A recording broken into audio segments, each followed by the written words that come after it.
pessoas, por essa multiplicação, por essa reprodução. Vamos hoje partilhar da palavra de Deus no livro de 1 Reis, capítulo de número 19. O tema da mensagem de hoje é: levante-se, saia deste lugar. Uma palavra tão conhecida, uma palavra tão famosa, uma palavra que já faz parte da história da nossa vida com Deus, mas que hoje, mais uma vez, Deus acendeu o meu coração. Você vai compartilhar e acompanhar ali na tela, aqui na tela. Ora, 1 Reis, capítulo de número 19. Ora, Acabe contou a Jezabel tudo o que Elias tinha feito e como havia matado a todos aqueles profetas à espada. Bom, vou parar aqui um pouquinho e dizer que o Acabe é um fofoqueiro. No lugar de ele dizer, olha, houve um enfrentamento aqui, capítulo 18, vai dizer que houve uma batalha espiritual entre Deus de Israel, o Senhor nosso Deus, o único verdadeiro Deus, e o falso Deus Baal.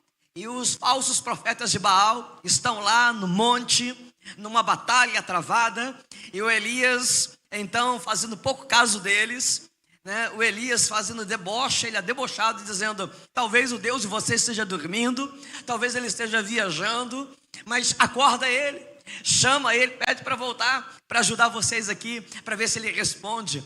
E o desafio era o Deus que descesse com fogo, seria o Deus verdadeiro. E não teve jeito, o Deus Baal não veio, ele não existe, não há nenhum outro Deus além de Deus. E os profetas foram envergonhados. Mais do que isso, Elias disse, está na hora de pôr ordem na casa, e matou os profetas falsos de Baal, porque a idolatria era alguma coisa que Deus abominava, como Deus abomina. E aí o rei Acabe, rei de Israel, o que ele deveria de fazer? Chegar em casa e dizer, olha, o Deus de Elias é de fato o Deus verdadeiro. Houve uma batalha, ele ganhou a batalha, os profetas de Baal foram envergonhados. Não, ele sai, que é nem aquela criança que apanha na escola e corre para a mãe.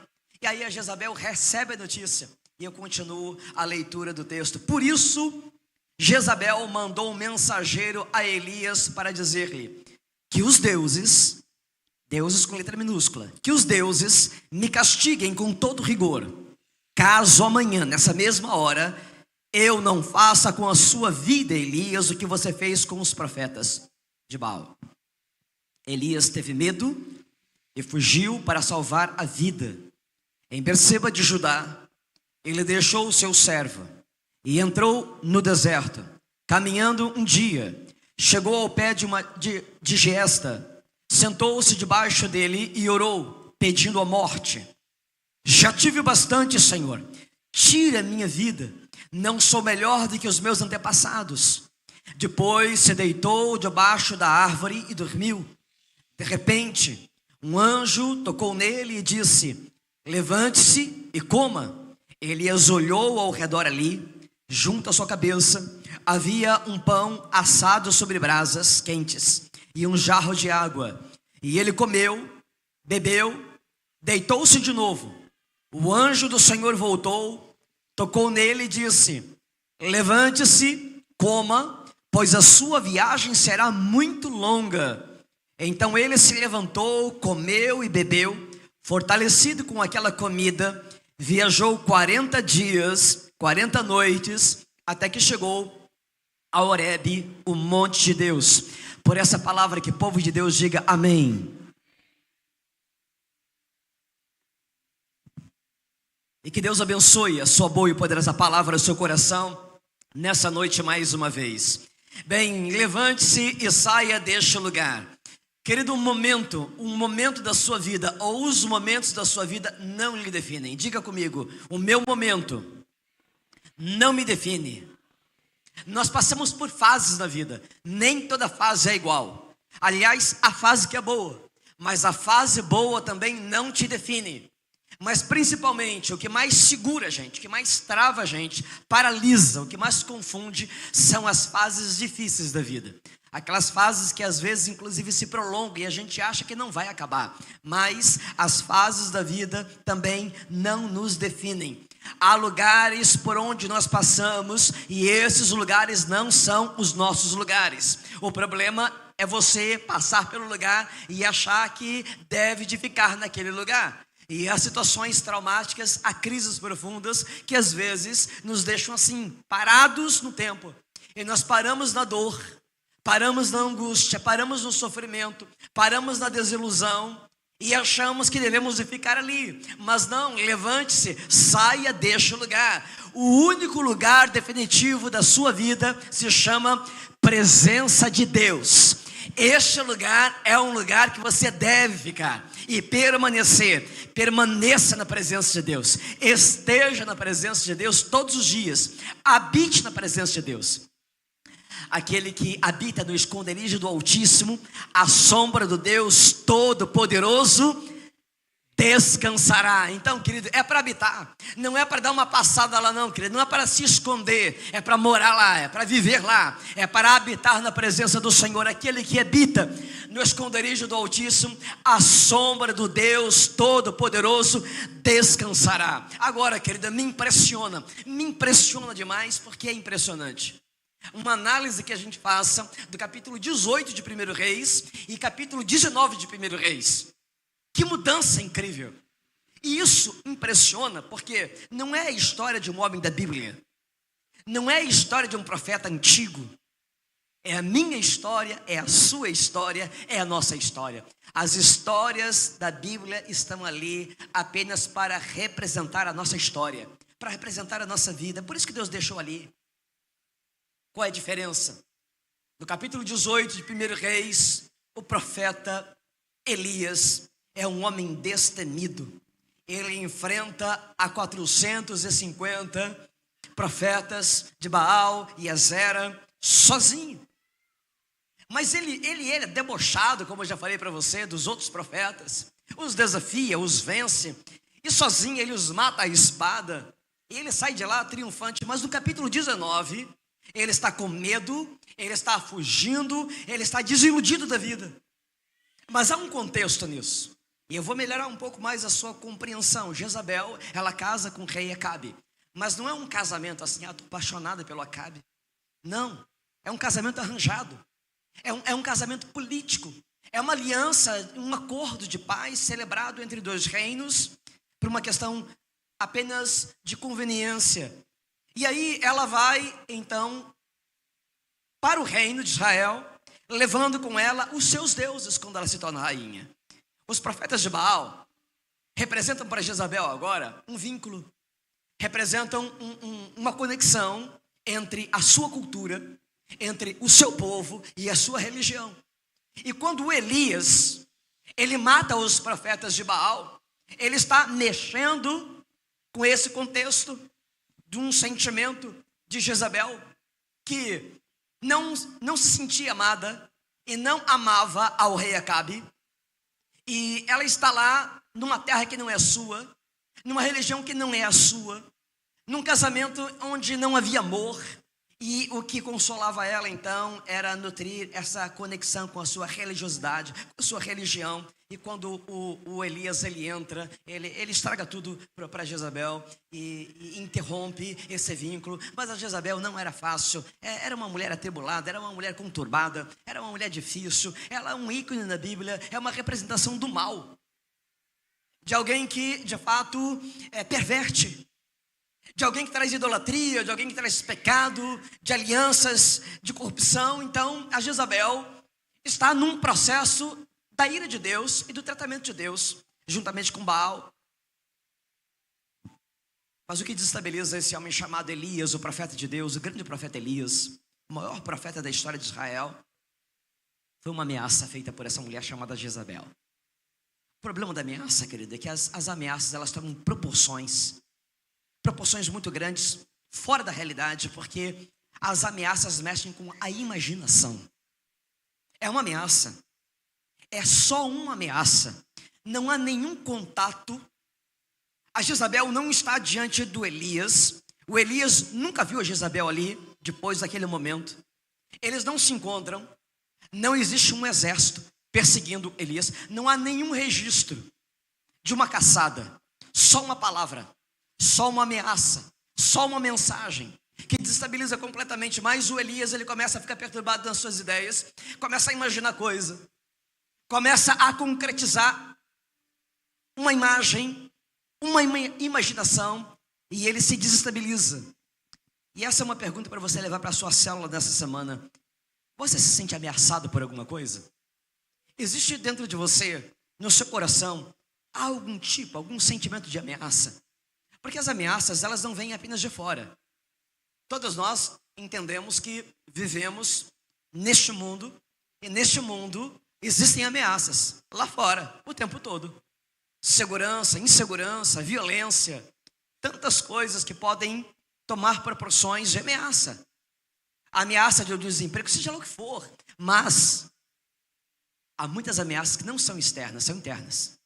Elas não partem de fora, elas partem de dentro de mim. São ideias, são pensamentos que eu nutro dentro do meu coração. Pensamentos, medos, temores, inseguranças, ansiedade. Ameaça daquilo que eu sinto. Não daquilo que está acontecendo, mas daquilo que eu estou sentindo. São sensações, não são realidade, sensações, sentimentos. E se eu for mandado embora do meu emprego? E se eu não casar com ninguém? E ficar a minha vida solteira ou solteiro? E se é uma grande ameaça?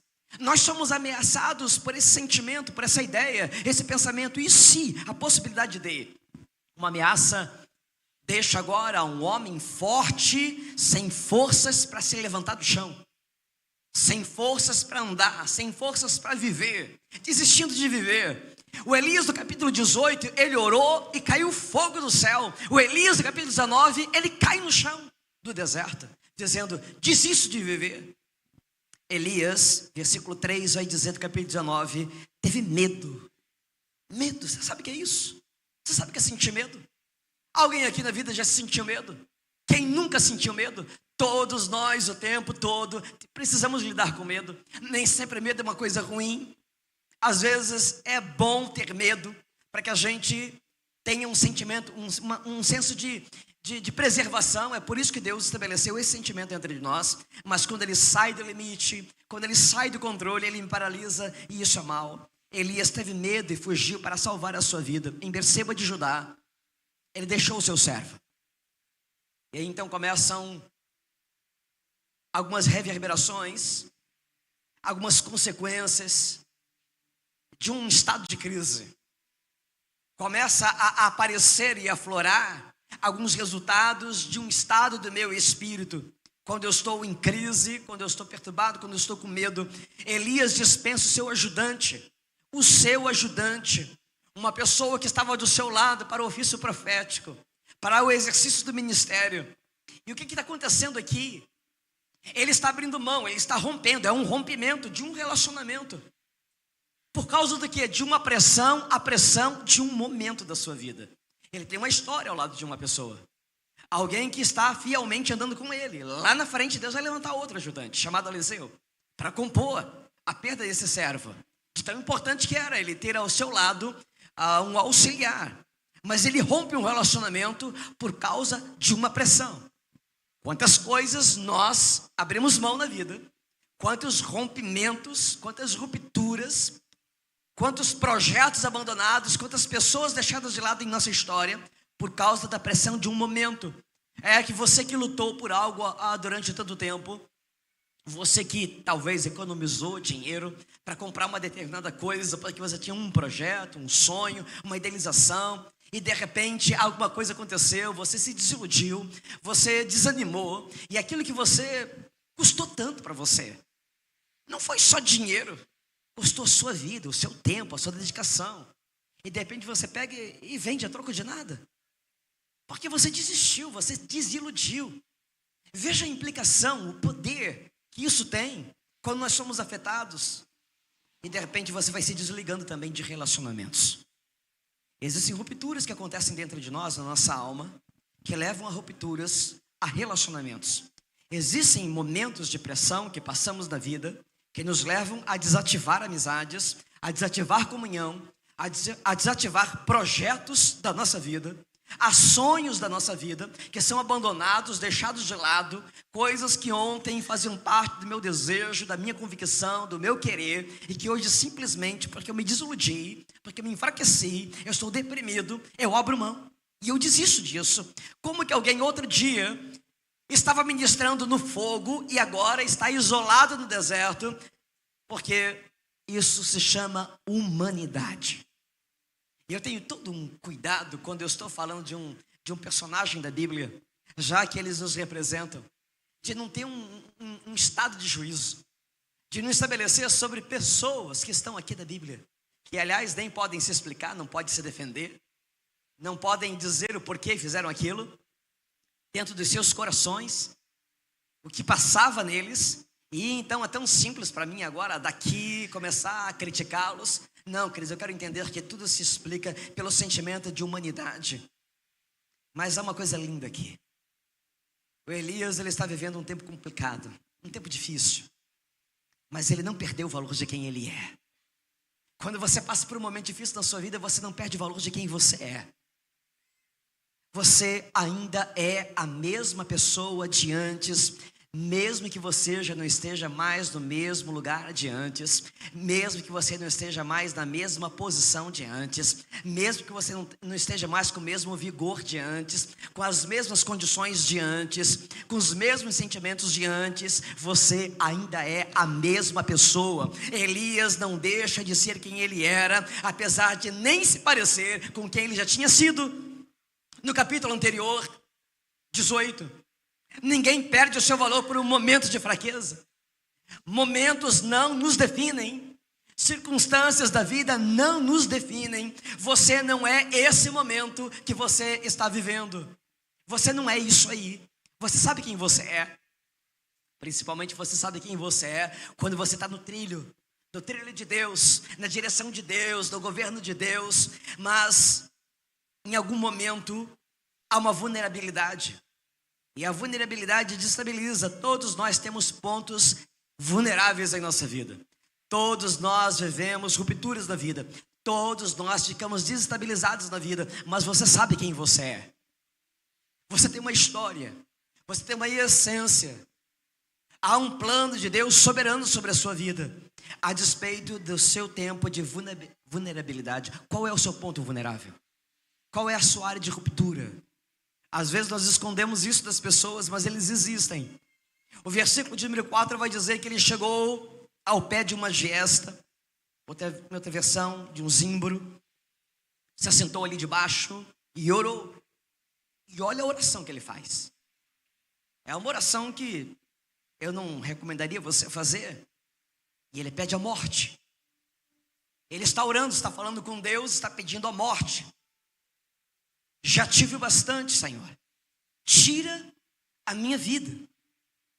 Não, o Elias não está se matando, mas ele pede para morrer. E de alguma maneira ele está desistindo de viver. E ainda que o arranjo seja outra, ainda que ele tenha o temor de dizer, não tira a minha vida, mas ele diz, Senhor, já que o Senhor tem autoridade, já que só o Senhor pode, tira a minha vida. Eu não quero mais viver, não aguento mais, chega, basta, para mim já deu. Eu não suporto mais a minha vida, esse estado, essa pressão. Qualquer pessoa em depressão, querido, não é mais a mesma pessoa. E isso é muito importante para nós analisarmos agora. Surto emocional nos descaracteriza. A depressão, ela altera o nosso perfil. Ela distorce a nossa personalidade, a nossa identidade. Tira a minha vida. Qualquer um de nós pode passar por isso. Ninguém quer, mas qualquer um de nós pode passar isso.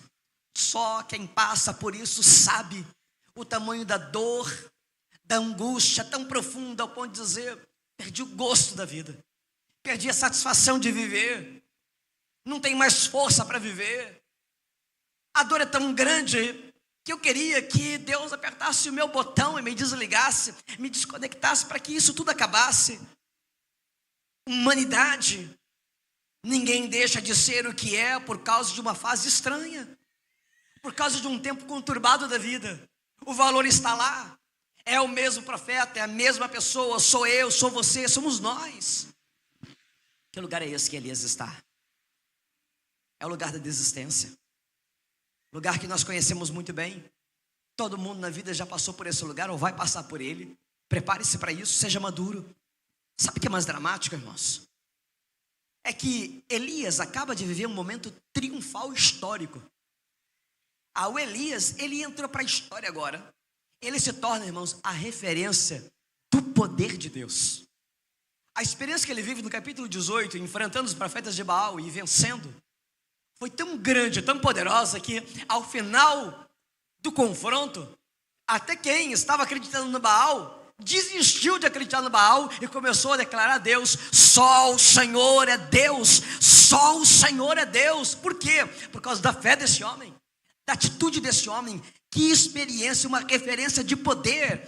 E ele acaba de virar um ícone da oração. O Elias, irmãos, na Bíblia é um homem de referência de oração. Você vai lá no Novo Testamento, Tiago, capítulo 5, e está lá ele, um homem sujeito às mesmas paixões que nós, mas ele orou, porque a sua experiência não foi única, outras experiências seguiram.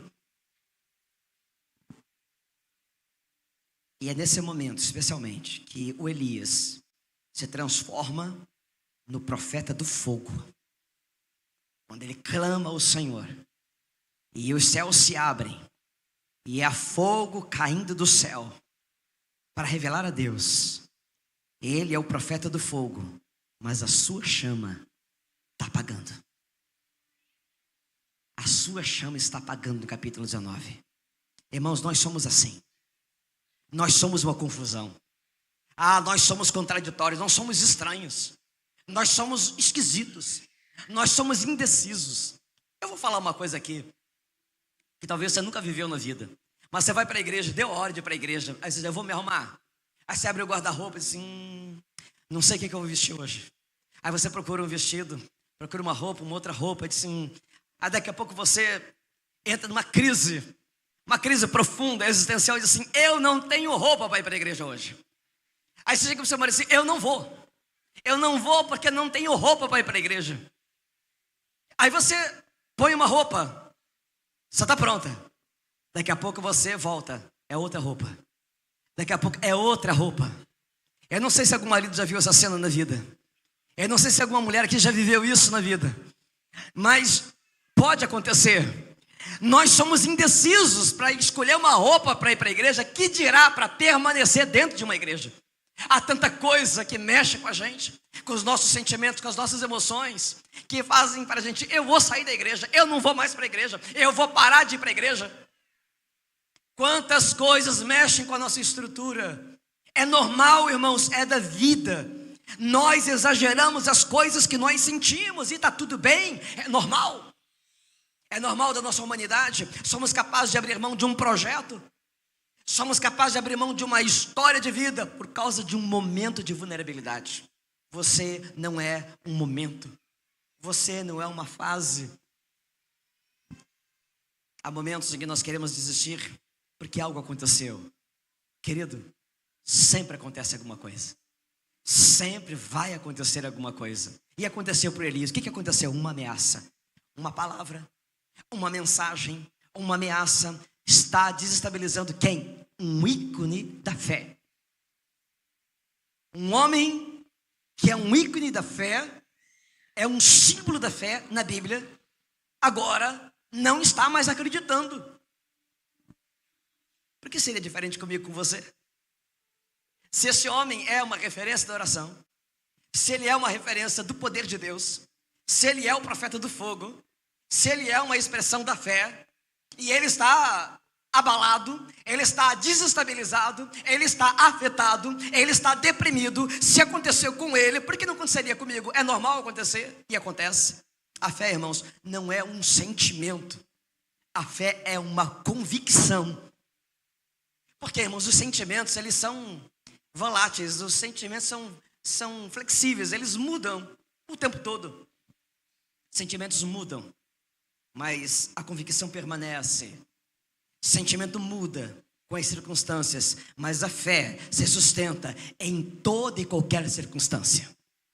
A fé nos sustenta, nos mantém em toda e qualquer circunstância, mas os sentimentos mudam pelas circunstâncias. Por isso, nós não somos movidos por sentimentos, nós somos movidos por fé, por convicção e fé. Não viva a sua fé em Deus baseado naquilo que você sente. Se você basear a sua vida com Deus, a sua fé em Deus, por aquilo que você sente, você vai ser uma bagunça. Aliás, nós já somos uma bagunça. Tem dia que você está triste, tem dias que você está desanimado, tem dia que você está deprimido, se sente deprimido, mas você vive na fé todos os dias. Por isso você está aqui. Por isso nós seguimos, por isso nós continuamos e não desistimos. Mas as ameaças estão por todos os lados. Agora, existem ameaças que são gerais. É para todo mundo. Quando eu falo assim, violência, todo mundo, ninguém escapa. Todos nós sabemos que sair de casa, voltar para casa, é só misericórdia e a graça de Deus. Aliás, nem precisa sair na rua. Dentro de casa mesmo. Também nós temos ameaça. Os perigos estão por todos os lados. Mas a ameaça que não é geral, que é para todo mundo. Não, a ameaça que tem o seu nome. A ameaça que tem o seu endereço. É diferente. Isso é muito mais impactante quando você ouve o seu nome. E o Elias ouviu o nome dele. A Jezabel mandou um recado para o Elias: Elias, oi, que os deuses me castiguem se amanhã nesse horário você não tiver morto, igual você matou os profetas de Baal. E vai no endereço dele. E quando ele recebe uma ameaça assim tão pessoal, tão específica, ele se sente intimidado. Elias entra no ponto de ruptura. E ele disse: já tive bastante, Senhor. Tira a minha vida. Que oração estranha. Não acha uma oração estranha? Profeta, um homem de Deus, o profeta do fogo, dizer isso aqui para Deus em oração. Chega. Já tive bastante, Senhor. Tira a minha vida. Estranho? Não, mas não é estranho ser sincero. Não é estranho ser sincero. Estranho é fazer tipo. Estranho é achar que eu posso enganar Deus. Sentir uma coisa e dizer outra. Estranho é eu achar que eu posso montar um personagem para me relacionar com Deus. Não, eu estou com medo, estou com medo. Eu desisto. Digo isso para Deus, porque o único que pode me fazer desistir é Deus. É o único. É o único que pode entrar na minha história e mudar a minha vida. Mudar meu pensamento, mudar meu coração, mudar os meus sentimentos. E os meus sentimentos mudam o tempo todo. Então, o Elias, na verdade, ele está sendo sincero. Versículo de número 5. Depois se deitou debaixo da árvore e dormiu. E de repente o anjo tocou nele e disse: levante-se e coma. E aí a gente começa a estar ainda mais perto do tema da mensagem de hoje. Levante-se e coma. Que sono é esse que Elias está tendo? É o sono que você costuma ter quando você chega no final do dia, cansado, dizendo assim: bom, estou cansado, trabalhei muito hoje, vou tomar um banho, comer alguma coisa, tomar um banho, vou dormir, que amanhã tem muita coisa para fazer. Amanhã o dia vai ser cheio, então eu preciso o quê? Renovar as minhas forças, recuperar a minha energia, me preparar para um novo dia. Não, não é esse o sonho do Elias. Não é o sono do descanso. Não é o sono do revigorar das forças. Não é o sono de quem está tendo um novo ânimo, um renovo, a recuperação das suas energias. É o sono da desistência. Um sono que muitas vezes nós dormimos, em alguns momentos da vida. Aquele sono que muitas vezes nós utilizamos como fuga. Como quem não aguenta mais viver, então prefere dormir. Aquele sono que a gente toma um remédio para não dormir mais, para não viver mais a dor, ou viver menos a dor que nós estamos sentindo. É o sono da fuga, é o sono da desistência. É um sono que pode atingir a cada um de nós. Preste atenção. Todos nós precisamos tomar uma postura diante disso. É humano, é real. Todos nós podemos viver isso, mas também podemos viver a outra coisa. Podemos decidir sobre isso. Podemos reagir a isso. Então vamos lá. Deu hora de levantar, levanta. Deu hora de trabalhar, vai trabalhar. Deu hora de viver, vai viver. Deu hora de produzir, vai produzir. Deu hora de reagir, vai reagir. E não simplesmente aceite dizendo: eu estou mal, eu estou deprimido. Não, mas nós precisamos dizer não para isso. E não é fácil dizer não para isso. É mais simples, é mais fácil a gente se entregar a esses sentimentos.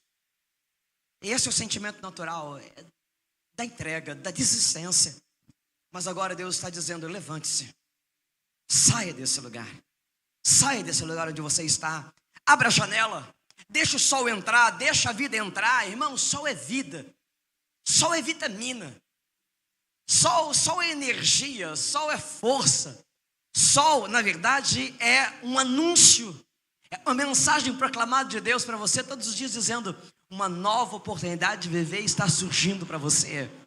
Então, levante-se, saia deste lugar. Aí o Elias olhou ao redor ali, junto à sua cabeça havia pão assado sobre as brasas quentes e um jarro de água. Ele comeu, bebeu e deitou-se de novo. O que você imagina? O Elias está ali, ele está fraco, mas o anjo chegou e ele traz o quê? Uma provisão de Deus. Ele traz um pão assado na brasa, um pão quentinho, um jarro de água. Aí você imagina, ele está fraco, ele está cansado, ele está abatido. Mas o Senhor vem, traz um anjo. O anjo de Deus chegou com provisão, chegou com alimento. Levanta e come. E ele comeu, levantou e comeu.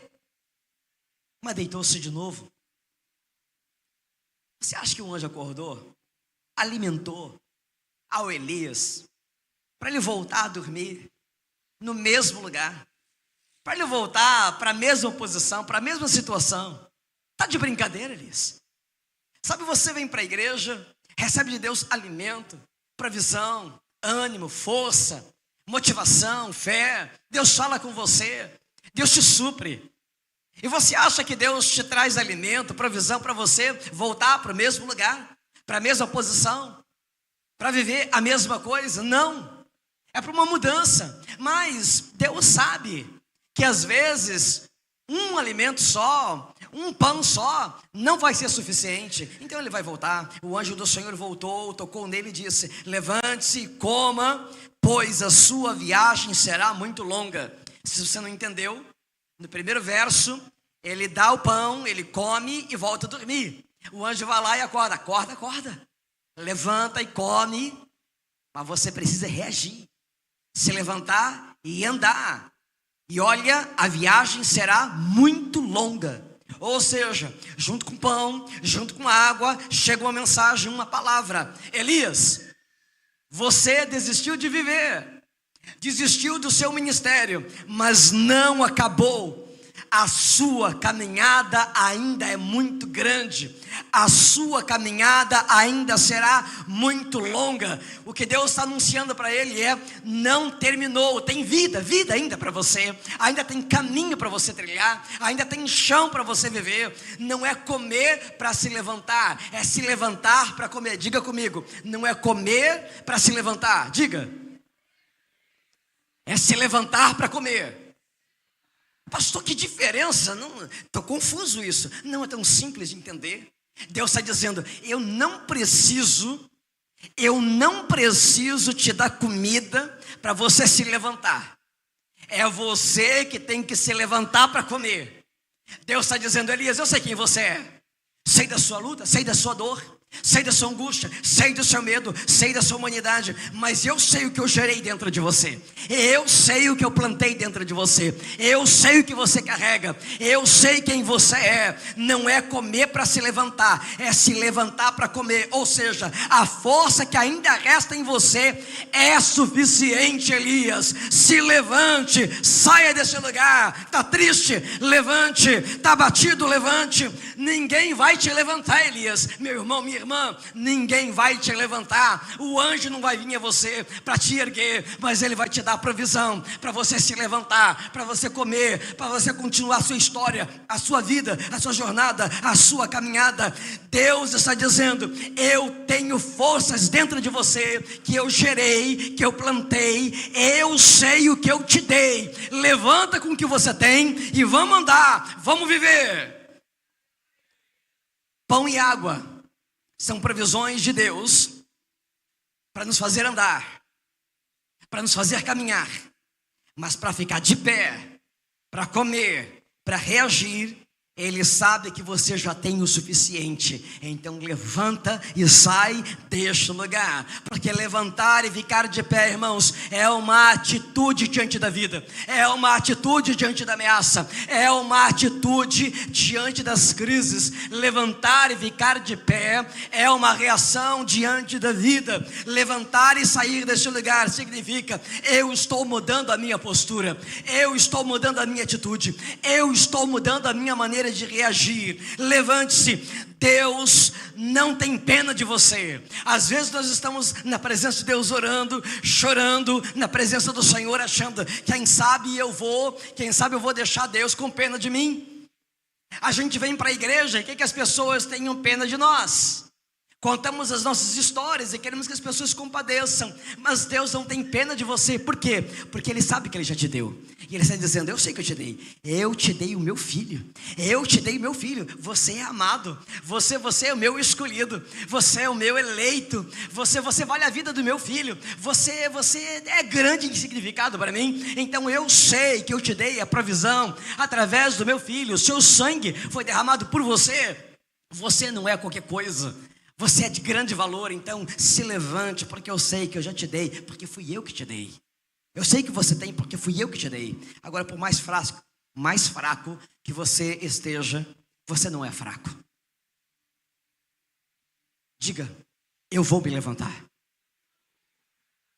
2 ou 3 vão se levantar, mas eu gostaria que toda a igreja fizesse isso. Que toda a igreja se levantasse. Diga assim: eu vou me levantar. Nós precisamos repetir para a nossa alma, declarar para o nosso coração. Precisamos pregar para nós mesmos, dizendo: eu vou me levantar. Irmãos, quando eu estava no hospital, eu não sei se você lembra isso, mas eu escrevi isso diversas vezes. E eu estava mal emocionalmente, mal fisicamente, mal da cabeça, porque eu não sabia o que estava acontecendo. Mas essa palavra não saía de dentro de mim, e toda hora eu dizia, e eu escrevia: eu vou me levantar. Eu vou me levantar, eu vou me levantar. E quantas vezes eu repeti isso para mim: eu vou me levantar. Olha quem você era e veja como você está agora. Isso não é você. Eu não sei para quem é essa palavra, mas essa palavra é para alguém, ou aqui ou fora daqui. Veja quem você era e veja como você está agora. Isso não é você. Essa pessoa que você já foi um dia, ela precisa se levantar, se alimentar, andar e voltar a viver em direção ao monte de Deus. Saia desse lugar. Eu não sei para quem eu estou dizendo isso, mas o Espírito de Deus tem endereço hoje, tem o nome de uma pessoa. Levante-se, saia deste lugar. Esse lugar não te define, essa pessoa não é você. Então ele se levantou, comeu e bebeu, fortalecido com aquela comida, viajou 40 dias e 40 noites. Diga comigo: 40 dias e 40 noites. Gente, que comida é essa? Fala para mim. Que comida é essa? Que água é essa que você come? Que pão é esse que você come? E com a força desse pão, com a força dessa água, você caminha 40 dias e 40 noites. Isso se chama provisão de Deus. E a gente tem que entender, querido, o sobrenatural de Deus está aqui. Deus está nos mostrando que quando Ele alimenta, quando Ele supre, quando vem dele, quando é da mão dele, quando você come daquilo que ele provê para você, é diferente, irmão, é diferente.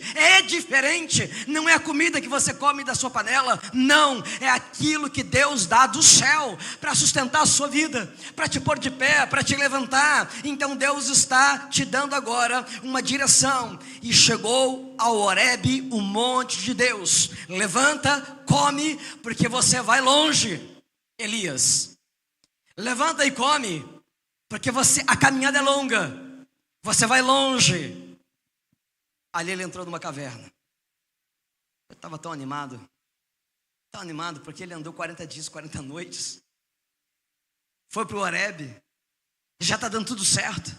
Agora o Elias já está dentro de uma caverna, escondido de novo. Olha como nós somos, olha como é a nossa vida. Não é que a gente não quer, não é que a gente não queira. Ele entrou numa caverna e passou a noite. E a palavra do Senhor veio a ele. Diga assim: glória a Deus. Deus não desiste. Que bom que Deus não desiste. Apesar de eu ser teimoso, apesar de você ser teimoso, apesar das nossas resistências, das nossas desobediências, da obstinação do nosso coração, apesar das nossas fugas, do trabalho que a gente dá, Deus não desiste de nós. Deus vai atrás dele. E a palavra veio a ele. O que você está fazendo aqui, Elias? O que você está fazendo aqui, Elias? Esse lugar não é o seu lugar, Elias. Me explique, Elias, o que você está fazendo aqui? Eu não sei se você está sentindo. Chega a dar um frio gelado dentro de mim. A profundidade dessa palavra, o alcance, a proporção do significado dessa palavra. Porque, se você não percebeu, os termos, a sutilidade dos termos, cada palavra ela tem um sentido. Deus não está fazendo uma pergunta a Elias. Elias, o que você está fazendo aí? Não. Deus está perguntando: Elias, o que você está fazendo aqui? É diferente, irmãos. É completamente diferente. Porque se eu digo para você, é você ali, você aí, isso significa que nós não estamos no mesmo lugar. Isso significa que você está num lugar e eu estou em outro lugar. Mas se você subir aqui, eu disser, fica aqui do meu lado, então significa que agora nós estamos no mesmo lugar, no mesmo nível. E agora Deus não está dizendo: Elias, o que você está fazendo aí? Ele está dizendo: Elias, o que você está fazendo aqui? Quando Deus pergunta o que você está fazendo aqui, significa que ele entrou no mesmo lugar que o Elias estava. Diga glória a Deus. Porque Deus entrou no lugar onde Elias estava. Ele está aqui. O nosso Deus está aqui. Ele está aqui no meio de nós, no mesmo lugar onde nós estamos.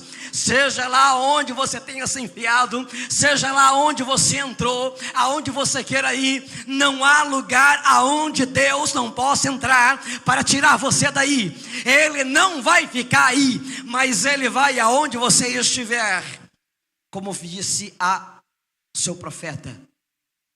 Então, querido, vamos trazer isso para cá. Deus está na sua dor, mas Ele não vai ficar na sua dor, mas Ele entra na sua dor. Deus, Ele entra na sua caverna, mas Ele não vai permanecer dentro da caverna com você. E a palavra do Senhor, então, a Elias, ao dizer: o que fazes aqui? Ele diz: levanta-te e vai lá fora, porque eu vou falar com você lá fora.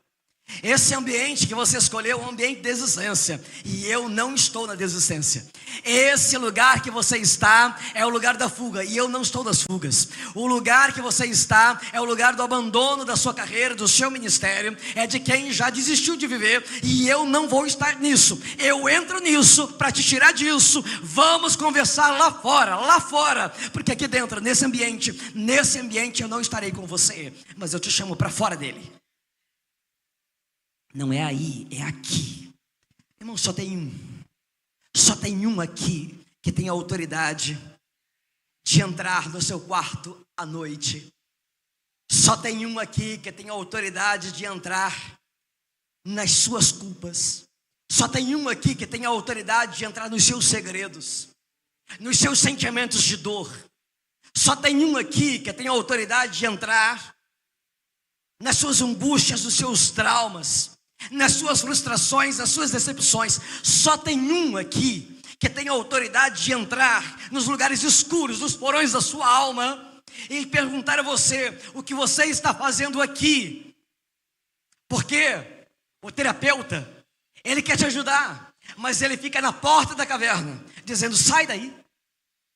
Um médico que vê você lutando para viver com uma enfermidade, ele quer te ajudar, ele quer te curar, mas ele só pode ficar na porta da caverna dizendo: saia daí, toma esse remédio, siga essa direção, faça esses exames, saia daí, porque o seu estado é perigoso. O seu advogado que cuida de uma causa que pode destruir a sua vida, tentando tirar você desse embaraço, ele pode querer te ajudar, mas ele só pode ficar na porta da caverna dizendo: saia daí, siga esses passos e essa direção. Saia daí, essa situação é perigosa, não faça isso, não fique assim. O terapeuta, o psicólogo, todos na porta da caverna, mas o único que entra na caverna é o meu Deus, é o seu Deus, dizendo: saia daqui, este não é o seu lugar, eu estou te esperando lá fora, eu quero falar com você face a face, quero mudar a tua história, eu quero te reestruturar, trazer um novo sentido e um novo significado para a sua caminhada. Levanta-te. E Ele vem para nos resgatar. Louvado seja Deus, porque Ele vem para nos resgatar. Ele não vem para nos adular, Ele não vem para passar pano. Mas olha que coisa interessante. Deus tem planos. O Elias desistiu, mas Deus tem planos firmados. Mas os planos de Deus são fora da caverna. E Deus não vai tirar o Elias da caverna. Do mesmo jeito que Ele não vai levantar o Elias para ele comer, Deus também não vai arrancar o Elias da caverna. O Elias tem que desejar sair. E isso é muito sério. Desejar sair da caverna. Porque às vezes a gente prefere ficar chorando dentro da caverna do que se levantar. Porque não é fácil se levantar de uma caverna. Não é fácil se levantar de uma dor, de uma decepção, de um trauma. Não é fácil se levantar de uma ruptura da vida. Mas você vai ficar a sua vida inteira chorando no mesmo lugar, dentro de uma mesma caverna, quando Deus está perguntando: o que você está fazendo aqui? E eu estou te esperando lá fora. Ou seja, eu já te alimentei, já te dei pão, já te dei água, eu já te supri, eu já te sustentei, já renovei as suas forças para você caminhar. O que você faz aqui, Elias? E o Senhor lhe disse: saia, fique no monte na presença do Senhor, pois o Senhor vai passar. Saiu e ficou à entrada da caverna. E uma voz lhe perguntou: o que você está fazendo aqui, Elias? E ele respondeu: tenho sido muito zeloso pelo Senhor, Deus dos exércitos. Os israelitas rejeitaram a tua aliança, quebraram seus altares, mataram seus profetas à espada. Eu sou o único que sobrou. E agora também estão procurando me matar. Todos fugiram, todos covardes, todos desistentes. Como é que um homem fugindo dentro de uma caverna tem coragem de falar do irmão, dos outros profetas, dos outros crentes? Ele está fugindo, dizendo: todo mundo fugiu. Eu estou triste, eu estou em crise, porque todo mundo foge, todo mundo é medroso, todo mundo é covarde. Eu sou o único corajoso que sobrei. Como? Aonde? Dentro da caverna? Fugindo de Jezabel? Irmãos, nós somos isso aí, essa contradição. Às vezes enxergamos o problema no outro e a gente não vê o nosso problema. Eu sou o único que sobrei. E no lugar de Deus, então, dizer: ah, vem cá, eu vou te dar um cafuné. Você é tão fiel a mim, você é tão diferenciado. Ah, você é o único, é só você, Elias. É só você, se não fosse você. É por isso que eu gosto de você, Elias. É por isso que eu vim atrás de você, Elias. Eu não abro mão de você. Elias, você é demais, Elias. Não, Deus dá um cascudo nele. Olha a palavra de Deus, olha a palavra. O Senhor, Ele disse: volta pelo mesmo caminho de onde você veio. Ah, Elias, você acha que você é o último biscoito do pacote? A última Coca-Cola do deserto? Então vem cá. Eu vou sugar a sua presunção num canudinho. Vou acabar com isso agora mesmo. Se levanta, para com essa palhaçada. Levante-se, saia desse lugar. Dá rumo na sua vida. Volte pelo caminho por onde você veio. Volte a fazer o que eu te chamei para fazer. Desistiu de voltar a servir? Volte a servir. Desistiu da igreja? volta para a igreja. Desistiu de adorar? Volte a adorar. Desistiu de orar? Volte a orar. Desistiu da palavra? Volta para a palavra. Eu já te dei pão, já te dei água, já renovei as suas forças. Não tem cafuné, não tem beijo, não tem abraço, não tem afago, tem cascudo. Levanta, levanta, levanta. Sai daí. Esse não é o seu lugar. Toma rumo na sua vida e volta pelo mesmo caminho por onde você veio. Eu estou aqui, Elias. Eu estou aqui. E eu sou o suficiente. Eu sou caminho, direção e vida para você. Do mesmo jeito, você não percebeu que aquilo não foi normal? Que você comeu um pãozinho só e você andou 40 dias e 40 noites? Por quê? Porque sou eu, Elias. Eu sou o suficiente na sua vida. Volte pelo caminho da onde você veio. Não tem os outros, não. Os que desistiram, os que abandonaram, é com você. Eu e você e Deus. Eu e você e Deus. E aí, alguma coisa linda que Deus vai fazer. Desistiu da tarefa? Mas eu não desisti de você. Eu vou triplicar a sua tarefa. Eu vou multiplicar a sua tarefa. Volta pelo mesmo caminho de onde você veio e unja a Azael, rei da Síria. Unja também a Jeú, filho de Nissi, e como rei de Israel. E unja Eliseu como sucessor seu de profeta. Você desistiu de servir? Desistiu de trabalhar, desistiu de fazer a obra, pois eu vou te dar agora uma tarefa triplicada. Eu vou multiplicar o seu trabalho, o seu serviço, através da unção multiplicada. Unja a Azael, unja a Jeú e unja a Eliseu, porque eu vou surpreender você. Ele é o Deus que nos surpreende. Como que eu estou aqui achando que acabou? E Deus disse, não acabou, multiplicou.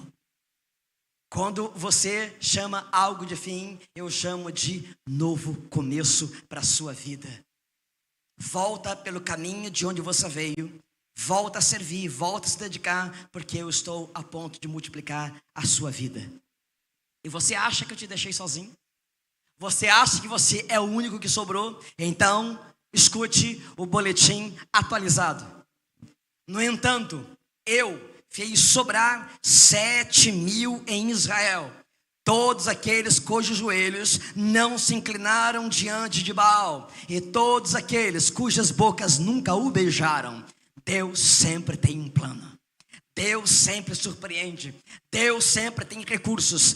Deus sempre trabalha quando você não vê. Deus sabe aonde Ele guarda os seus recursos e a sua provisão, embora você não veja ou não saiba. Ele diz, você diz que é o único, tem mais 7.000 guardado. Diga glória a Deus. Sabe o que Elias faz? Ministério de louvor. Correndo. Acabou a palavra. Sabe o que Elias faz? Ele obedece. Elias obedece. Uma história, uma lista de argumentos. Ele tenta convencer a Deus que ele tinha razão de estar no lugar onde ele estava, fazendo o que ele estava fazendo, que ele era o único. E ele apresenta os seus sentimentos. Ele desiste de viver. Essa história toda, sabe Deus no quê? Reconhecer Deus sempre tem o destino da nossa vida determinado ao nosso favor. E ele obedece. E ele segue o caminho de volta. Irmão, não tem problema você passar por momentos de crise e desistência. Mas a única cura para nossa alma angustiada, para nossa depressão, para os nossos traumas, para as nossas dores, é ouvir a voz de Deus e obedecer a voz de Deus. É seguir a direção que Deus nos dá, para nos tirar do lugar onde nós estamos. É nos levantar quando Deus nos manda levantar. É receber o que Deus nos dá como provisão. É comer do pão, que é o pão da vida que Deus nos dá. A água da vida que é Jesus. Quer desistir, querido? Desista. Eu quero incentivar você hoje a desistir. Mas desista das suas opiniões. Desista dos seus caminhos. Desista das suas vontades. E obedeça. Obedeça a Deus. Receba a palavra dentro do seu coração. Coma desse pão e volta a caminhar. Vai viver, vai andar, porque a caminhada é longa. Não acabou nada para você, Deus continua. Ouça a voz que diz, levanta e come. Ouça a voz que te pergunta, o que você está fazendo aí? Esse lugar não é o seu lugar. Ouça a voz que diz, volte pelo caminho de onde você veio. Levante, sai desse lugar. Diga, eu vou me levantar. Diga, eu vou.